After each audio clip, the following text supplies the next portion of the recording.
So we'll move on to our next session now. And we have a new chair, my namesake, Geraldine McDermott. So Geraldine, thank you very much, and over to you. No problem. Thanks very much, Geraldine, and I'm delighted to be here today, kind of because it's all, I suppose, the learning from COVID. So without further ado, I'm going to introduce my colleague, Dr. Patricia Keavy, who is Programme Coordinator and Lecturer for the BSc in Nutrition and Health Science. And Trish is looking at the final year nutrition students creating documentaries on the ecological challenges that are current at the moment. So Trish, I'm going to hand over to you straight away. So thank you so much, Geraldine, and thank you to Geraldine and to the Teaching and Learning Unit in TUS for inviting me to chat a little bit about using video as an alternative form to traditional assessments. So I'm going to just give you a little bit of context and talk a little bit first about the module and where I was coming from. So as Geraldine mentioned, I'm a nutrition lecturer, and the module I was teaching was ecological issues in food and health, and this is a year 4 module for the students on the Nutrition and Health Science programme.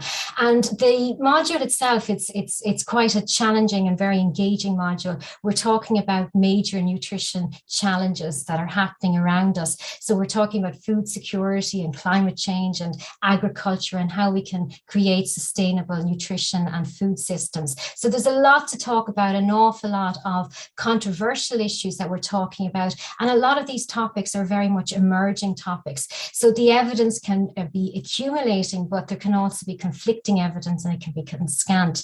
And, you know, it's very important that nutritionists, as they go on to graduate from the program, that they will be challenged on these issues and these subjects that come up, because they are going to be facing these things in their own workforce. So the students must be knowledgeable on the topics, but also they must be able to critically interpret, assess, and synthesize the strength of evidence. And they need to be able to do that and be able to communicate that. And so therefore they must be able to debate these sorts of topics. So traditionally with this module, the assessment for the module involved a debate, and students would be given a topic. For example, will veganism save the planet? And they would have to debate that from either side of the argument. And this was an in-person debate. They were usually very enjoyable, hugely animated. Students really enjoyed doing these debates. But when the pandemic hit, I had to look at alternative ways of trying to address the learning outcomes, but also developing those debating skills that students needed. So obviously in the first year of the pandemic, we weren't on campus at all. So debating was not something we could look at. And in the second year of the pandemic, we were back on campus, but we were masked and we were socially distancing. So again, debating in person wasn't something that I thought was going to work for the assessment. So I looked at using video as a technique for students to present a side of an argument. So they were being asked to actually produce a documentary on a particular ecological issue. So for example, will veganism save the planet? They had to argue, yes, it would, or no, it would not. And they had to accumulate this through obviously research, literature, and then communicating their argument through video in the style of a documentary. So I did point them to EcoEye and other programs that we see on TV that could be used as inspiration for how videos are put together and how students could learn from what was going on. I did set the bar high with David Attenborough. I also said, you know, check out his stuff. So, you know, it was something that they could look at and aspire to. So the steps that they were guided through, obviously they had to read around the area. So the traditional forms of reading, sourcing evidence and putting it all together. But now they had to actually then condense that and convert that evidence into a script, and they had to support that script with some sort of storyboard. They needed to communicate their argument. They needed to be able to do that in a way that was accessible, and it also had to be informative.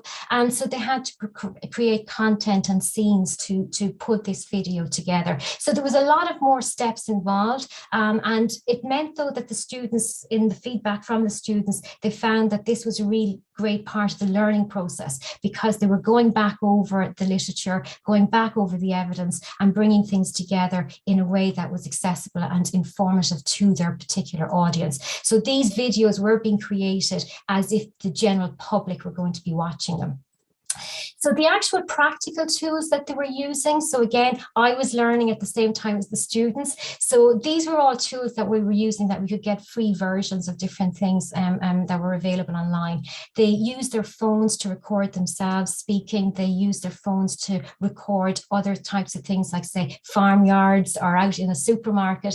They also used Zoom as well to kind of display and share that information.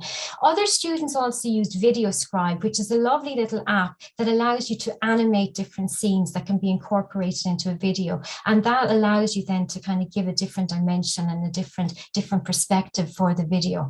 The PowerPoint was also used throughout, and they also used Canva. And Canva is a lovely free software as well that can be used to create things like videos and presentations that are quite polished. And the whole idea with Canva is that there's a library of pictures and graphics and different things that you can use in your presentation. So again, this meant then that students could access pictures and different content that would be free to use. And all the pictures that I have in my presentation today have come from my Canva account. So that was also important, that they were using stuff that they could access. So Canva was used to design those elements. And they then also had peer support. This was really important because the students did have to get some guidance on how to create the videos and put things together. And I was really fortunate that I had 2 placement students in the first year, and they had created nutrition educational videos for secondary school children. And they were talking about things like nutrition during, eating well for exams, eating well during the menstrual cycle, these sorts of things. They were creating these videos for teenagers. And they had used all of these different apps and these different tools. So both Michelle and Jennifer actually created some little videos that guided the current students through using the different apps. And you can just see here that, with this little picture I have coming up here, you can see this is a video that Jennifer created that was showing students how to use PowerPoint and to embed a video content in PowerPoint. So she was doing a talk through on all of this, and she was showing students how she had recorded herself on her phone, and she had recorded herself speaking about a particular topic, and she was showing students then how you could then embed that into a PowerPoint presentation and edit it, and then you could then also add content to the slide, like things like text or pictures, and this could then eventually be all put together in the video. So the girls created all of these different videos that would show the students how to use the different apps and to put them together. And even if they haven't used them before, it was great. They were so good at learning how to use them so quickly and put them together.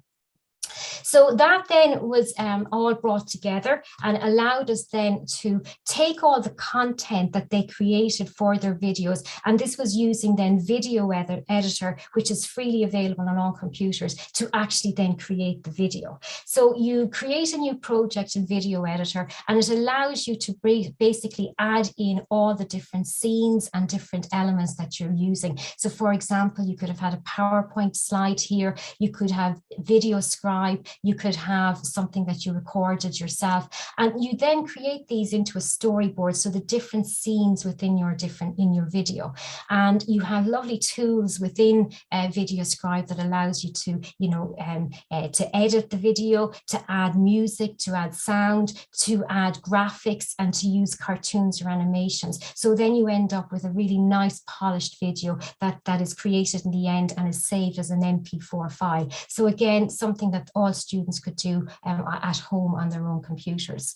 And I'm just going to show you a little snippet of different videos that students created. Now, I've put music over this, so it's the sound isn't, what the students are saying is not really relevant here. I just want to really demonstrate how they used all these different tools to create then their own videos.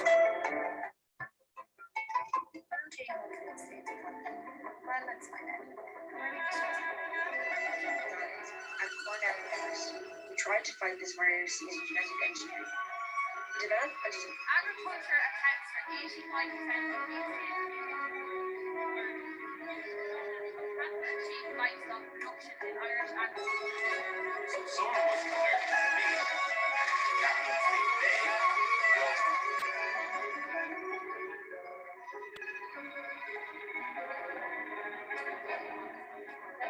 30 seconds made up of were generated from GMOs are called genetically modified. Great.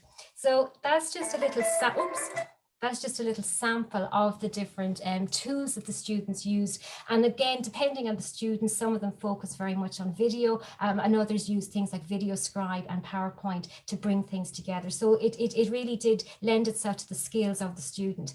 And just to kind of show you how I marked that, I created a rubric to take account of all the different skills that the students were developing. But at the same time, of course, you know, the majority of marks went on their research, their academic rigor, their understanding of content, but then they were also marked as well on their way of communicating the different information in this new format. So I was really looking for something that was logical, coherent, but at the same time was entertaining and accessible to the public. So they were developing skills along the way and with regards to all of that as well. So when we looked at the student feedback from this module, as always, students really enjoy this module. It's a really engaging module. But when I asked them about the assessment, it really was a bit of a roller coaster. You tell students that you want them to create a little video and they think this is going to be so easy and enjoyable. And then, of course, there's the challenge of all the research and then actually how you create a script and put it all together. But at the end of it, they felt that they really learned so much. They were really developing so many skills and that they really got a real good depth of the knowledge of the subject area, which was really, really important. The other thing to just note was that when I did this as a debate, there was obviously group work involved, and sometimes the feedback would have come back that students felt that not everybody participated, whereas doing it through video and they all created their own videos, they felt that they had more autonomy and that they were more happy to do it in that way. So that was one thing that was slightly different from the feedback from the previous assessment type. So just to say thank you very much and to thank you to the students that allowed me to take their little snippets, Michelle, Jennifer, Brona, Keaton, Jasmine, Aoife and Alison. So thank you very much and very happy to take any questions. Thanks so much, Trish. That's fantastic. There's a huge amount in that from the point of view of students, digital literacy and all the rest of it. So what we might do, similar to the first session, if it's okay, we'll hold on to your questions. Geraldine has put in the chat box where you can go to VBox and put your questions in there. And we'll take our second speaker, Dr. Ben Hunter from the University of Sussex. So Trish, thanks a million. And we're going to move on to Ben's video blogs as assessment in the social science study of health. Ben is lecturer in international development in the University of Sussex. So Ben, you're very welcome, and I'm going to hand over to you straight away.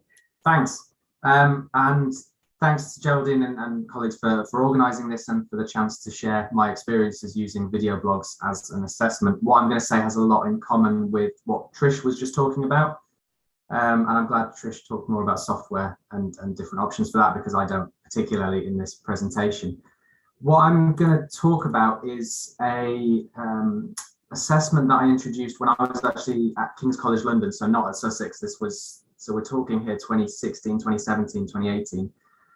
And this was when I was convening a third year undergraduate module in international development. So it was undergraduate students studying international development. The module I convened was on health, and it was really a chance to enthuse students about health as a development issue, which they didn't really have exposure to previously, and get them to understand how it contributes to development, how it's part of development. The module's assessments at the time, initially when I took over, were an examination after the end of term, a written examination, an essay due towards the end of term, and an oral presentation during term. So it's quite heavy on the assessments, it's quite heavy on the written assessments. There wasn't much in the way of opportunities for creativity, and at the time I'd been becoming more interested in how we can embed creativity in our teaching, and so this became part of that, and it was part of a wider push within the department and within King's at the time for creating opportunities for visual methods and creativity in learning. The other thing I was very conscious of was that for development students, a lot of them want to go into work in the development sector, in the international development world, where there's a lot of emphasis on media skills, on management skills. And so I was trying to think of ways to embed that within the assessments and within the teaching for this particular module, so that it was much more authentic in that sense, in terms of real world skills. What that I said, instead of oral presentation, students would work in groups of around 4 to prepare a video blog, which would be about 10 minutes in length, on a particular issue that I would allocate them, and I'll show you the guidance I provided shortly. But that blog, they would go in class, and it would provide a launch point for about 30 minutes of discussion with the other students. So what I ended up calling a student-led seminar. In order to support that, I prepared some instructions for them in terms of what I wanted them to do, some guidelines in terms of producing a video blog. I made my own example video blog, which was fairly rubbish, but which was useful as a kind of starting point for them. And I adapted the assessment criteria that we had for oral presentations in order to adjust for the fact that this was something which was recorded rather than live, and which was followed by discussion rather than just a kind of a one-off presentation with a couple of questions. So this is the instructions that I provided to the students. You can see that I broke it down by week. So there was one group per week. So each group would have a chance a week running the kind of the discussion for part of the class. I allocated them the topics. So you can see, for week 4 in the module, the topic was consumer choice and public health legislation, particularly relating to food. I gave them a topical hook, something to kick off their video blog with, something that would grab the attention of the viewer. And I said particular debates, or whether that's policy debates or different theoretical perspectives, that I wanted them to use within that video blog. So I gave them quite a lot of kind of pointers in terms of how to construct and how to build the video blog. The additional, so the guidelines I said about producing a video blog, I've shown on the screen. I don't know how well you can see them, but it says a bit more about what I was asking students to do. It says a little bit around software that they can use. A lot of them tended to use iMovie because they had Apple, or someone in the group had an Apple product, and iMovie was the most convenient or easiest software to use for that. People using the university computers had to use Windows Movie Maker. I talked a bit about, as I mentioned in the guidelines, sort of the sorts of things they might use as visual aids within their video blogs, whether that's an interview, whether that's, as Trish was showing in her talk just before mine, kind of being out and about and doing a recording. There were issues around audio that I'd encountered making my video blog, and so I kind of included a point about that.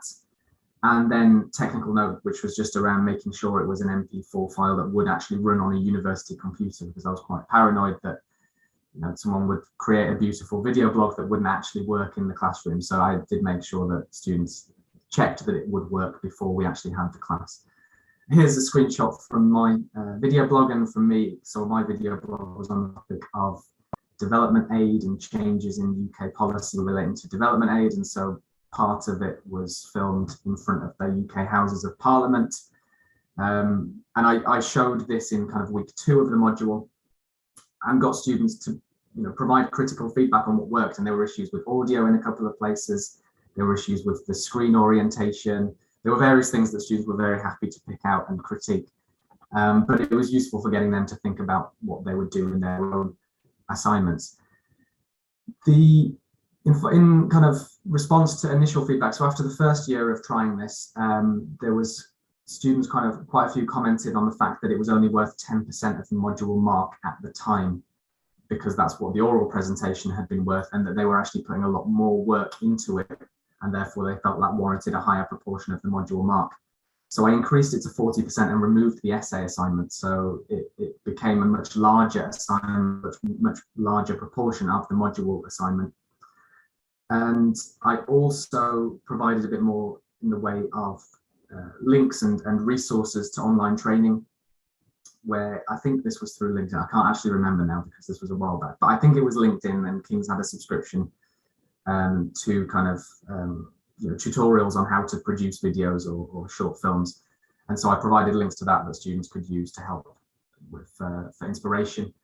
I also had to cope with the fact that because this was a relatively young module, we increased in size over the 2 years that I did it, resulting in crossing a threshold, which meant that we had to have additional contact hours led by a PhD student who was hired to lead these workshops. So I ran a lecture, but then there were workshops alongside it, which a PhD student ran, which was good because we'd also crossed a threshold into needing second marking for the assignment.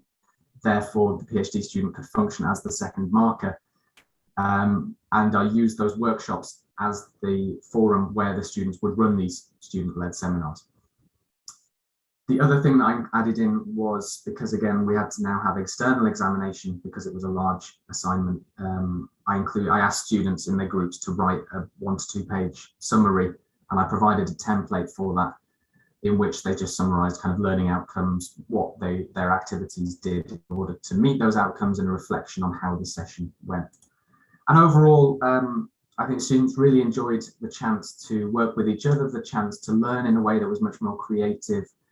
It was noticeable how this built a sense of collegiality amongst the cohort, amongst the groups. You could see them when the group who was kind of trying to run the discussion was flailing a bit or struggling a bit, then you could see other students in the classroom trying to help them out in a way that I'm not sure they would do if it were me in that situation.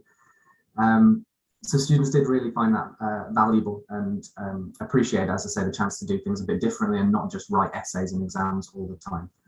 It did require quite a bit of guidance from me, so the materials that I produced in advance.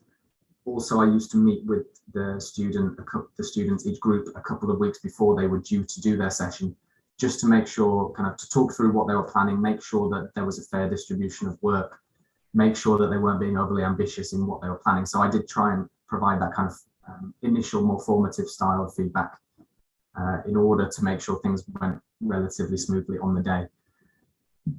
And although they were often quite unsure, quite uncertain, a bit anxious about putting together the video blogs, I did emphasize they actually did have a lot of the skills. They were very comfortable recording videos on their phones, speaking into videos. They were students who had had 2.5 years of seminars with either doctoral students or with lecturers. So they knew what worked and what didn't from the student's perspective. So they actually had a lot of the knowledge and skills already. It was just about applying it in this context, in this format. One thing that was a kind of a recurring issue was just about how to submit and store the video blogs. The virtual learning environment that King's had at the time, and I think still does have, couldn't cope with file sizes that large, because I think we were talking kind of 100 megabytes or plus for these videos. So they weren't able to submit them through that. King's did introduce a system called Kaltura at one point, but none of the students managed to successfully submit through that. So I tended to take them from the students on a USB stick. So I had a copy that I could share with the external examiner. And the other thing I got students to think about was, if they were going to be making their videos publicly available afterwards, making sure that it was in accordance with intellectual property rights, which I think will come up in the next session anyway. So that's all I'm going to say. There is a bit more information on a blog post that was put on the King's College London's assessment for learning at King's site, which is the blog post itself is called Vlogging in Student-Led Seminars. And I have to give much thanks to Jane Pearson at King's, who was really important for informing my planning of this as an assignment and thinking about how to conduct it in an appropriate way, and also documenting it and writing that blog post. So thank you to Jane for that, and that's me done. Thank you very much, Ben. It's great to see two different approaches as well, and different disciplines. So what we might do is we might go to the Vivox app to see what kind of questions we have. Looking at the top one, Patricia, this is the big question. Are you going to carry on using the videos instead of the debate? Have you changed practice as a result of that experience? Yeah, I actually think we will. The students are developing a much wider range of skills, and because they're in charge of their own videos, I think that it is actually, I can see them progressing throughout. So it is working really, really well, and they are really enjoying them. Similar to Ben, there had been an essay with the class debate, but because of the work that's involved in the creating the video, they just create the video now. They don't actually do an essay alongside that. That's interesting. And I suppose when we look at kind of our module descriptors and so on and constructive alignment, are we still aligning in terms of the kind of what the students are supposed to achieve in terms of their objectives and so on? So it's great to see that alternative. And I think the question around file sizes, Ben, you mentioned it as well. I think, Trish, this one was for you. Did the students upload to Moodle as MP4 files, or what did they do? Because Ben has given his, I suppose, his workaround, but how did it work for students and for you? Yeah, exactly. No, they did. The MP4 files, the videos were restricted to 10 minutes, and generally speaking, the majority of them were able to be uploaded to Moodle. One or two might have been over that size, and we just shared them on OneDrive. Perfect. Okay, thanks. Ben, there's a question here as well. Do you think the analysis or content understanding is better or worse? I'm not sure if you mentioned it in the context of your rubric around research and so on, but for you, Ben, how did you see, I suppose, in terms of understanding, how did that compare? Yeah, it's tricky. It's possibly not as deep in terms of their engagement with some of the theoretical ideas, and because it was a group presentation, it meant that they could divide up and members of the group could strategically avoid something that was more conceptual if they left that to somebody else. But I mean, we did have the exam still as well, so that there was the chance to drag that out of everyone through the examination. And really I tried to design the video blogs or the topics for the video blogs in such a way that it was a bit more kind of policy oriented, so that it was a bit more accessible and easier to discuss within 8 to 10 minutes, because it's not actually that long when it comes down to sort of explaining concepts and ideas. So I asked them to do things like include references and potentially include a citation on the screen if possible, but a lot of it was much more sort of policy rather than some of the heavier social science concepts. Yeah, and you mentioned as well, I'm just thinking, you mentioned that students already had these kind of skills in terms of video and so on, but how did they find it, bringing it into that academic context where they now had to potentially reference or cite sources and so on? Did some of the students do that, or was it in general kind of left to one side and just focused on the blog element of it? No, some groups did, yeah. Quite a few groups did include citations or referred to governmentality and talked a little bit about it. So they did do that. Some groups more than others, and the benefit of it being a group, I think, was that some students are stronger on the theory side, and so within the groups, people tended to get a bit of a mix, and that meant that it was most groups did address those kinds of issues. Very good. Thanks, Ben. Trish, there's one just at the end there. You mentioned the learning for students, but I'd be interested to hear what you took away from the experience, because you handed over, if your students created those videos for the others in the group, you kind of handed over control to a certain extent, didn't you, to the students? So how did you find that experience? It was really interesting, Geraldine. This was all new to me as well. So I was learning at the same time. So I actually really enjoyed it. And I really felt there was a depth of learning that I wasn't getting with other types of assessment. And it was something, there was something in there, I think, for all students, whether it was the creativity or the research or putting it together. Their skill, you could actually assess a wider range of skills and knowledge, which I felt was really, really useful. So I really enjoyed it, and that's why I think I will keep using it. And it's just such an important skill for nutritionists. It's something that they are being challenged on with regards to debate, but also how to communicate. So it's something that I really want to embed within the module. Okay, and would you change anything? I suppose it's not changing, but adapting as new things come out and new things, we're learning new things. From year 1 to year 2, VideoScribe wasn't available in year 1, that was in year 2. So just kind of adding to it. But at the same time, I'm very conscious not to overburden or overwhelm the students and myself with all the technology that's out there. Definitely. And there was actually a question about VideoScribe there, whether you needed a subscription or whether the free trial was enough for the students to do what they needed to do. Yeah, VideoScribe is great. It's a free, you can use the free version, but you will just have a watermark at the back. So that will be in the video. But apart from that, you have access to everything. Canva, you just have less opportunity or less a smaller library. But again, they worked perfectly for this assignment. Perfect. Okay. Okay, guys, thank you very much to both Trish and Ben for really interesting presentations. We're just coming up on 11:15 now. So what we're going to do for the next 15 minutes is take a comfort break. So get up, stretch the legs, get your coffee and whatever, and we'll see you all back at 11:30 for the next session. Okay, thank you very much.